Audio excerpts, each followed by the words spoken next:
કણાદમાં નિર્માણ પામી રહ્યું છે સનાતન ધર્મની પરંપરાને ઉજાગર કરતું અક્ષરધામ મહામંદિર.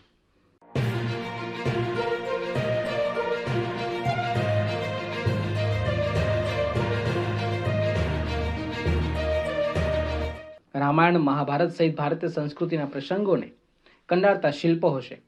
100 વીઘા જમીનમાં નિર્માણધીન આ સ્વામિનારાયણ મંદિર અક્ષરધામ દિલ્હી, ગાંધીનગર કરતાં પણ વિશાળ બનશે. દેશની રાજધાની નવી દિલ્હી અને રાજ્યના પાટનગર ગાંધીનગર કરતાં પણ ભવ્ય સ્વામિનારાયણ અક્ષરધામ મહામંદિર સુરતમાં આકાર પામી રહ્યું છે. કણાદ ખાતે નિર્માણધીન આ મંદિરનું કાર્ય હાલ પૂરજોશમાં ચાલી રહ્યું છે.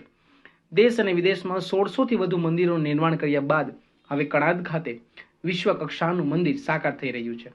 સ્વામિનારાયણ બીએપીએસ સંસ્થા દ્વારા દિલ્હી અને ગાંધીનગર તથા અમેરિકાના ન્યૂ જર્સી ખાતે અક્ષરધામ બંધાવ્યા બાદ હવે સુરતમાં પણ અક્ષરધામ સાકાર થશે.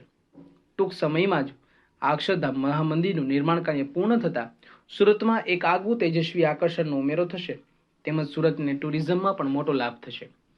બ્રહ્મ સ્વરૂપ પ્રમુખ સ્વામી મહારાજની પ્રેરણા અને પુરુષાર્થ થકી 1600 થી વધુ સનાતન હિન્દુ મંદિરોનું નિર્માણ થયું છે. ત્યારે હાલમાં બીએપીએસ સંસ્થાના વડા પ્રગટ બ્રહ્મ સ્વરૂપ મહંત સ્વામી મહારાજ એ જ દિશામાં આગળ વધી રહ્યા છે. મહંત સ્વામીની પ્રેરણા અને આશીર્વાદથી જ કણાદ ખાતે વિશાળ અક્ષરધામ સ્થપાઈ રહ્યું છે. કણાદના અક્ષરધામ મંદિર માટે પણ રાજસ્થાનના ગુલાબી પથ્થરોનો ઉપયોગ કરાશે. હાલમાં પથ્થરો ઉપર કલાત્મક શિલ્પો અને નકશીકામ કરાઈ રહ્યું છે. દક્ષિણ ગુજરાતમાં ભારતીય સંસ્કૃતિ અને સનાતન ધર્મની આગવી પ્રસ્તુતિ કરતું આ સ્વામિનારાયણ અક્ષરધામ એક વિશ્વ સ્તરનું નજરાણું બની રહેશે.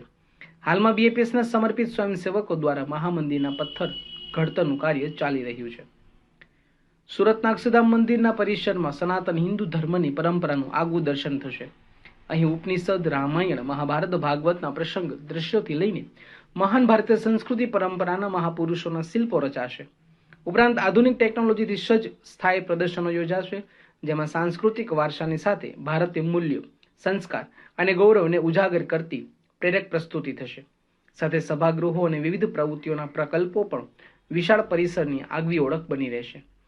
વર્ષ 2021માં પૂજ્ય મહંત સ્વામીના હસ્તે કણાદ અક્ષરધામનો શિલાન્યાસ, હાલના પ્રવેશવેળા પ્રથમ સ્તંભનું આરોહણ કરાયું. સ્વયંસેવકો દ્વારા પથ્થર ઘડતરનું કાર્ય પૂરજોશમાં ચાલુ છે. સુરતને વિશ્વ સ્તરનું નજરાણું મળશે. સુરતના ટુરિઝમને પણ મોટો વેગ મળશે.